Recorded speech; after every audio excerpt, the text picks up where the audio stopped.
한동훈 국민의힘 대표가 오는 30일 당대표 취임 100일을 맞습니다. 한 대표는 국민 눈높이를 내세워 김건희 여사 문제 해결을 공개적으로 요구하면서 윤석열 대통령과 차별화하는 모습을 보였는데요. 하지만 김 여사 문제 해결을 위한 윤 대통령의 동의를 끌어내지 못하면서 오히려 당정 갈등과 계파 갈등, 보수 분열만 심화시켰다는 비판도 존재하지 않겠습니까?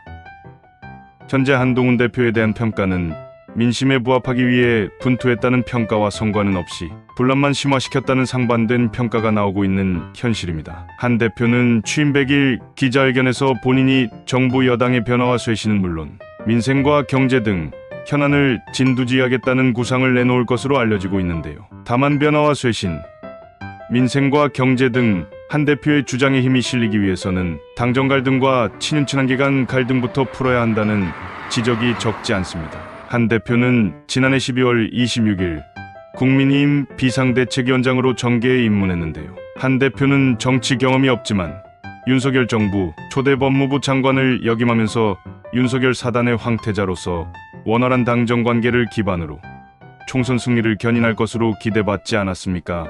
그러나 지난 1월 김건희 여사 명품백 수수 의혹이 불거진 이후 국민 눈높이를 강조하면서 대통령실 친윤계와 파열음을 냈는데요. 대통령실이 한 대표에게 사퇴를 요구하고 한 대표는 언론의 사퇴 요구를 거부한 사실을 공개하면서 선민우사까지 선언하지 않았습니까? 하지만 친윤계와 친한계는 2조 심판론, 사천 논란 등을 두고 끊임없이 충돌했는데요. 한 대표는 7.23 전당대회 경선 과정에서도 친윤계로부터 윤 대통령에 대한 배신 논란, 김건희 여사 문자 무시 의혹, 보수 정체성 논란 등 거친 견제를 받았습니다. 그럼에도 62.84% 득표율로 화려하게 당선되지 않았습니까? 한 대표는 전당대회 당선 소감에서 경선 과정의 모든 일을 잊자고 강조했지만 최상병 특검법, 김건희 여사 문제 해법, 의정갈등, 해법 등 여러 현안에서 윤 대통령과 충돌하며 아직까지 갈등의 불을 끄지 못하고 있는 상황입니다.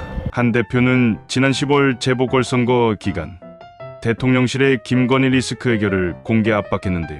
지난 22일 대통령과의 면담에서도 국민 눈높이를 내세워 김 여사 관련 3대 요구사항과 대통령실 특별감찰관 임명을 건의하지 않았습니까? 하지만 윤 대통령은 이를 전혀 받아들이지 않았는데요. 한 대표는 현재 대통령실이 면담 당시 건의를 거부했음에도 특별감찰관 후보 추천을 밀어붙이고 있습니다. 추경호 원내대표의 제동에도 대표는 법적, 대외적으로 당을 대표하고 당무를 통솔한다며 뜻을 굽히지 않고 있는데요. 이 문제로 친윤계와 친한계는 정면 충돌하고 있는 것으로 보입니다. 의원총회에서 표 대결의 가능성까지 제기되는 상황 아니겠습니까?